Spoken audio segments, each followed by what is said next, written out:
दोस्तों, हमारी ऐतिहासिक श्रृंखला तारीख-ए-हिंद और इस्लामिक आक्रमण के पार्ट 3 में आपने जाना कैसे कुछ चीनी मूल के लोग इस्लाम के संपर्क में आकर तुर्क बने तथा तुर्की नामक देश का उदय हुआ तथा दास से गवर्नर बने अलप्तगीन के नेतृत्व में अफगानिस्तान में गजना पर कब्जा करके उसे गजनी बनाया और अलप्तगीन की मृत्यु के बाद उसका दास दामाद सुबुक्तगीन किस प्रकार शासक बना तथा बिन कासिम द्वारा आक्रमण के 276 वर्षों के अंतराल के बाद सुबुक्तगीन ने सन 986 में भारत भूमि पर दूसरा बड़ा और सफल इस्लामिक आक्रमण तथा कत्ले आम किया। इसके बाद सन 997 में सुबुक्तगीन की मृत्यु के बाद सन 998 में उसका बड़ा बेटा महमूद गजनवी किस प्रकार गजनी में गद्दी पर बैठा। नमस्कार, जय हिंद दोस्तों, आप देख रहे हैं हमारा knowledgeable channel real great India और आज हम आपके लिए लेकर आए हैं तारीख-ए-हिंद और इस्लामिक आक्रमण श्रृंखला पार्ट 4, जिसमें आप जान पाएंगे कि किस प्रकार सुबुक्तगीन के सन 986 में भारत पर आक्रमण के मात्र 24 वर्षों के बाद ही अरब के इस्लामिक खलीफा के निर्देशानुसार जिहादी बनकर तथा लालची प्रवृत्ति के कारण भारत में लगातार 17 बार आक्रमण करके बड़ी संख्या में कत्ले आम और भारी लूटपाट की एक श्रृंखला ही बना डाली। दोस्तों, अगर आप हमारा चैनल पहली बार देख रहे हैं तो प्लीज चैनल को सब्सक्राइब जरूर करें। अब हम पलटकर फिर से मुख्य विषय वस्तु पर आते हैं। पहले हम थोड़ा सा महमूद गजनवी के चरित्र, उसकी भारत भूमि पर आक्रमणों की पृष्ठभूमि तैयार कैसे हुई तथा उसकी पारिवारिक पृष्ठभूमि पर चर्चा कर लेते हैं। फिर उसके द्वारा किए गए सभी हमले क्रमशः आपके सामने रखेंगे। दोस्तों, भारत में मध्यकाल में सम्राट हर्षवर्धन, सम्राट पुलकेशिन, भारत के पश्चिम उत्तर के सम्राट दाहिर सेन, इनकी मृत्यु के बाद भारत की तस्वीर बदलती गई। बिन कासिम द्वारा दाहिर सेन की हत्या के बाद भारत की पश्चिमी रक्षा दीवार टूट गई और अरबी इस्लामिक शासन कायम हो गया। अरबी शासन कायम होने के 276 वर्षों के बाद तुर्क सुबुक्तगीन सन 986 में पंजाब प्रांत के राजा को हराकर यहाँ तुर्कों की एंट्री कर दी। अब इस तुर्की मुहिम को गजनवी ने बड़ी तेजी के साथ आगे बढ़ाया। एक महत्वाकांक्षी तुर्क सुबुक्तगीन का बेटा महमूद गजनवी अपने बाप से भी कई कदम आगे निकल गया और भारत में लूटपाट और कत्लेआम का कहर ढा दिया। गजनवी का जन्म सन 971 में गजनी में हुआ था। वह जब सन 998 में गद्दी पर बैठा तो उसकी उम्र 27 वर्ष हो गई थी। गजनवी इस्लाम के प्रति समर्पित और पूरी तरह से धर्मांध था। वह धन का बहुत बड़ा लालची और कभी ना खत्म होने वाली धन की हविस रखने वाला व्यक्ति था। अरब के खलीफा के आदेशानुसार गजनवी ने जिहाद की मुहिम भी अपना ली और भारत पर आक्रमण शुरू किए। धन का अपार लालची धर्मांध जिहादी था। उसे अरब के इस्लामिक खलीफा अल कादिर बिल्लाह ने आमीन उल मिल्लत की धार्मिक उपाधि देकर इस्लाम का संरक्षक बनाया और धार्मिक चोंगा, जो एक प्रकार का धार्मिक वस्त्र होता है, उसे धारण कराया। यह भारी धार्मिक सम्मान पाने वाला महमूद प्रथम तुर्क शासक था और सुल्तान की उपाधि से नवाजा भी गया। इन सब सम्मानों के बदले गजनवी ने खलीफा अलकादिर बिल्लाह के सम्मान में धर्मांधता के कारण खलीफा से प्रतिज्ञा की कि वह यानी महमूद गजनवी भारत के अन्य हिस्सों पर प्रत्येक वर्ष आक्रमण करेगा और इस्लाम के विकास की मुहिम को आगे बढ़ाएगा तथा वह जिहाद को भी अपना मुख्य फंडा बनाएगा। दोस्तों, इसी मुहिम के चलते उसने अपने दरबारियों और अमीर गवर्नरों सूबेदारों से मशविरा करके अपने सेनापति मलिक अयाज सुल्तान को लश्कर सजाने का हुक्म दे दिया और लश्कर लेकर भारत में अपने प्रथम आक्रमण के लिए सन 1000 में पंजाब की ओर निकल पड़ा।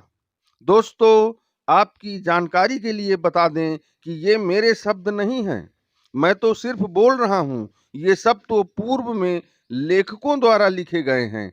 हम तो सिर्फ घटनाएं और संवाद ढूंढकर जो अध्ययन करते हैं उसी की जानकारी आप सबको परोस देते हैं। दोस्तों, गजनबी के भारत में किए गए आक्रमणों के संदर्भ में इतिहासकारों में कुछ मतभेद भी है, लेकिन हम यहाँ अंग्रेज लेखक हेनरी इलियट के लेख को प्रस्तुत कर रहे हैं जो सर्वाधिक मान्य है। गजनबी के 17 आक्रमण हेनरी इलियट के अनुसार सन 1000 से सन 1027 के मध्य किए गए थे। दोस्तों, अब हम उसके द्वारा किए गए प्रथम आक्रमण पर आ जाते हैं। उसका प्रथम आक्रमण सन 1000 में हिंदू शाही राज्यों पंजाब के सीमावर्ती क्षेत्र में हुआ। यह आक्रमण महज धन लूटने के उद्देश्य से महज एक ट्रायल मात्र था। उसने कुछ दुर्गों पर अधिकार किया तथा एक लुटेरे की तरह धन लूटा और गजनी वापस चला गया। गजनबी का दूसरा आक्रमण सन 1001 में हिंदू शाही राज्य पेशावर में हुआ। वहां के राजा वही जयपाल थे जिन जयपाल को गजनबी के पिता सुबुक्तगीन ने पहले परास्त करके अपने अधीन कर लिया था, पर राजा जयपाल ने संधि की शर्तें सुबुक्तगीन की मृत्यु के बाद तोड़ दी थीं। तो जाहिर है कि राजा जयपाल को युद्ध का पाठ पढ़ा के उसे दंडित करने के वास्ते ही गजनबी का दूसरा आक्रमण पेशावर में किया गया था। गजनबी ने हिंदू राजा जयपाल को बुरी तरह पराजित किया और बंदी बना लिया तथा राजधानी बहिंद में अधिकार करके भारी धन दौलत, दास दासी, वहां के हैंडीक्राफ्ट के कारीगरों को, घोड़ों हाथियों को अपने कब्जे में करके गजनी लौटते हुए हारे हुए हिंदू राजा जयपाल को, जिसे गजनबी बंदी बना चुका था, उसे पेशावर का फिर से राजा नियुक्त करके एक करारनामा लिखाकर अपने अधीन राज्य चलाने का अवसर दिया तथा एक निश्चित रकम भी तय कर दी जो हर वर्ष बतौर टैक्स गजनबी को जयपाल से मिलती रहे। राजा जयपाल के बेटे आनंदपाल का पुत्र यानी जयपाल का पोता राजकुमार सुखपाल ने गजनबी के द्वारा इस्लाम धर्म भी कबूल कर लिया।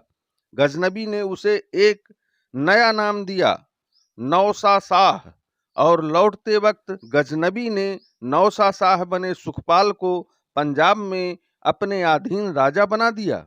अब पंजाब के शासक नौसा शाह यानी सुखपाल के यहाँ कुछ दिन रुककर महमूद पेशावर से हासिल की हुई सारी दौलत और सामग्री जो वह अपने कब्जे में कर चुका था उसे लेकर गजनी लौट गया। राजा जयपाल 2 बार सुबुक्तगीन के हाथों और तीसरी बार उसके बेटे गजनबी के द्वारा हार जाने से आत्मग्लानि के कारण सन 1002 में आत्महत्या कर ली, जो कुछ हद तक उचित भी था। इसके बाद सन 1002 में जयपाल के बेटे आनंदपाल ने बहिंद पेशावर की राजगद्दी संभाल ली। इसके बाद गजनबी ने तीसरा आक्रमण भेरा राज्य यानी भटिंडा पर सन 1003 में किया, जहां के हिंदू शासक बाजीरा को परास्त करके वहां की पूरी धन संपदा लूटी। वजीरा जान बचा के सारी जनता को राजधानी समेत गजनबी के रहमो करम पर छोड़ के युद्ध क्षेत्र से सिंधु नदी के किनारे जंगलों में शरण लेने भाग गया, पर वो जंगलों में टिक नहीं पाया। कहाँ राजशाही आराम और कहाँ जंगल का संघर्ष भरा जीवन।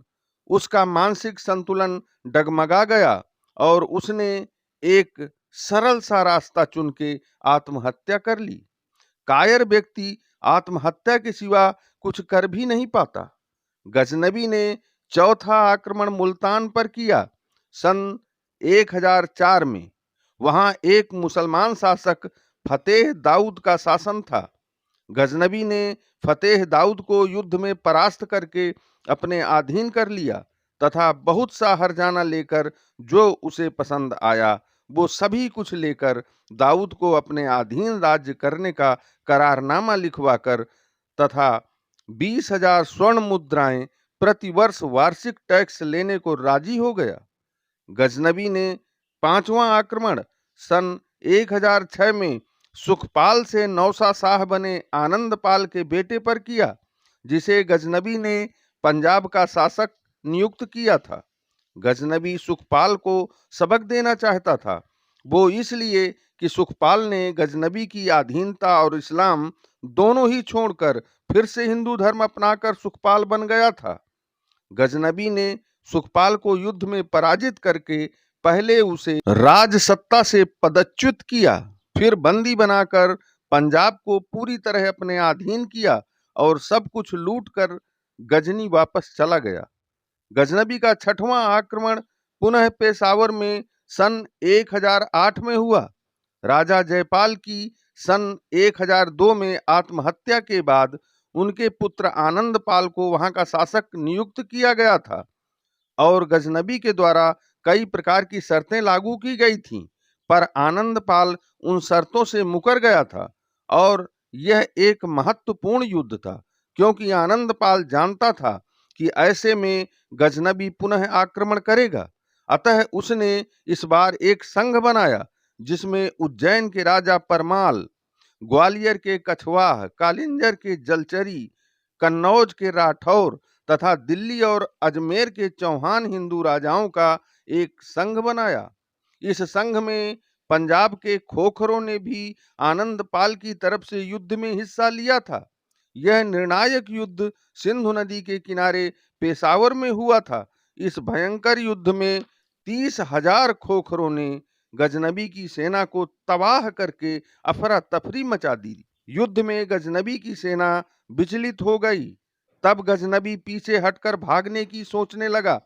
तभी गजनबी की सेना जो बाण की नोक में बारूद बांध के जलते हुए बाण चला रही थी, उन बाणों की आग से अचानक भयभीत होकर आनंदपाल का हाथी अपना संयम खो बैठा और अपनी ही सेना को रौंदता कुचलता असंतुलित होकर भाग चला।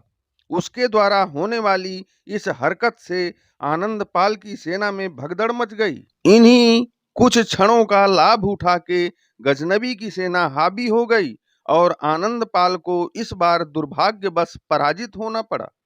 इस बार गजनबी हारते हारते जीत गया। इस युद्ध से एक बात तो सिद्ध ही होती है कि हाथी तो जानवर था। क्या आप जानवरों के बूते जीत और हार तय करना चाहते थे? आपका रोल क्या था? एक हाथी क्या डर गया? आपका तो सारा संग ही टाय टाय फिस हो गया। कहीं ना कहीं आपकी अकुशलता तो पूरी तरह साबित होती है। इतना बड़ा संघ बना लिया कि हम गजनबी को घोल कर पी लेंगे। ये आपकी दृढ़ इच्छा शक्ति नहीं, बल्कि अंदर छुपी हुई कायरता थी, जिसका बाहरी प्रतिबिंब सिर्फ घमंड ही होता है। हमें तो वही दिखाई दे रहा है। जीत सिर्फ सेना बल इकट्ठा करके संघ बनाने से नहीं, बल्कि कुशल नेतृत्व और संयमित संचालन से होती है। आप राजा थे, जनता को जो आपके सहारे थी, उसका आपके कारण क्या हश्र हुआ? ये गजनबी की जीत नहीं, ये तो उसकी कुशलता और सैन्य संचालन का रिजल्ट था, कोई गॉड गिफ्ट नहीं था। और हमारी आपकी अकुशलता का परिणाम, जिसका रिजल्ट 0 मिला, और होना भी यही चाहिए था। खैर, हम आगे विषय वस्तु पर पलटकर फिर से आते हैं। गजनबी को इस युद्ध में हाथियों के अलावा कोई और विशेष वस्तु या उतना धन नहीं मिला था जो उसकी युद्ध क्षतिपूर्ति कर सके। हाँ, उसे जीत जैसी नियामत जरूर मिल गई थी। गजनबी का 7वां आक्रमण सन 1009 में कांगड़ा के पहाड़ी प्रदेश नागरकोट में हुआ। उस राज्य के हिंदुओं ने मुस्लिम आक्रमणकारियों के डर से अपना बहुत सा धन गुप्त रूप से नागरकोट में इकट्ठा किया हुआ था। यह योजना गुप्त थी, अतः कोई तामझाम भी वहां नहीं रखा गया कि कोई जान न पाए कि यहाँ पर धन की रखवाली की जाती है। यहाँ धन है, पर गुप्त रूप से ही सूचना के आधार पर गजनबी ने नागरकोट पर धावा बोला और वहां पर संचित सारी संपदा आसानी से लूट ली, क्योंकि वहां प्रतिरोध करने वाला कोई था ही नहीं। इसे कह सकते हैं गॉड गिफ्ट। समकालीन इतिहासकार फरिश्ता अपनी पुस्तक में लिखते हैं कि गजनबी को अपार धन मिला था नागरकोट से। 7 लाख स्वर्ण असरफियां, 800 मन चांदी के बर्तन, 200 मन शुद्ध स्वर्ण मुद्राएं, 2000 मन अशुद्ध रजत तथा 20 मन पन्ना हीरा मोती तथा अनेकों मड़ियां लेकर मालामाल होकर गजनी लौट गया। दोस्तों, हम इसे लूटपाट, आक्रमण या साम्राज्य विस्तार तथा अपने धर्म के प्रति असीम विश्वास और आस्था तो कह सकते हैं, पर गजनबी की जीत नहीं। क्योंकि लालच अगर प्रबल हो जाए तो जो गजनबी ने किया वो स्वाभाविक था। उसने ऐसा कोई अप्रत्याशित काम नहीं किया था, बल्कि यह तो धन के लालच में मनुष्य द्वारा एक साधारण सी हरकत है जिसे गजनबी ने किया। बल्कि हम इसे हिंदुस्तानी राजाओं का एक अकुशल नेतृत्व और प्रजा के प्रति गैर जिम्मेदाराना कृत्य कह सकते हैं, जो विलासिता के चलते सिर्फ हार जाया करते थे। क्योंकि आपस में एक दूसरे को नीचा दिखाना और अपनी बात पर अनायास ही अड़े रहना। तक्षशिला के अम्भिराज जैसे राजा इसका उदाहरण बहुत पहले ही पेश कर चुके हैं। ऐसे हिंदू राजा जो एक दूसरे की कोई मदद ही नहीं करते थे, इसका सीधा असर जनता की दुर्दशा से जुड़ जाता था और आक्रमणकारी जनता का दोहन करते थे। लूटपाट करके दास बनाना बेचना सब जनता के साथ ही तो होता था। खैर, आगे आने वाले वीडियो में हम गजनबी द्वारा किए गए शेष आक्रमणों पर विस्तार से चर्चा करेंगे। आगे की घटनाएं विस्तार से जानने के लिए हमारी श्रृंखला तारीख ए हिंद और इस्लामिक आक्रमण पार्ट 5 में अगले सप्ताह जरूर देखें। धन्यवाद।